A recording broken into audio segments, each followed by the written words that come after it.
वमा सलककुम फी sucker Kalu lump नकू मिनल मुसल्लीन। जन्नती जहन्नमियों से पूछ रहे हैं कि किस बात ने तुमको इस जहन्नम में, सकर में डाल दिया है।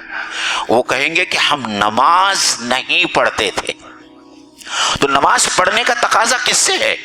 गैर मुस्लिमों से है कि ईमान वालों से है? हमारी ये जो खुशफहमी या गलतफहमी है कि ईमान वाले जहन्नम में नहीं जाएंगे, सबसे पहला काम आज हमको ये करना है कि इस खुशफहमी को अपने दिमाग से बाहर निकालना है कि अगर हमने अल्लाह और अल्लाह के रसूल का कहा नहीं माना, और ये जो किताब हिदायत है जिसमें अल्लाह ताला ने इस दुनिया में जिंदा रहने का तरीका बताया है, अगर हम उसके ऊपर कारआमद नहीं होते या उसके ऊपर अमल नहीं करते तो बहरहाल हमारा ठिकाना जहन्नम होने वाला है।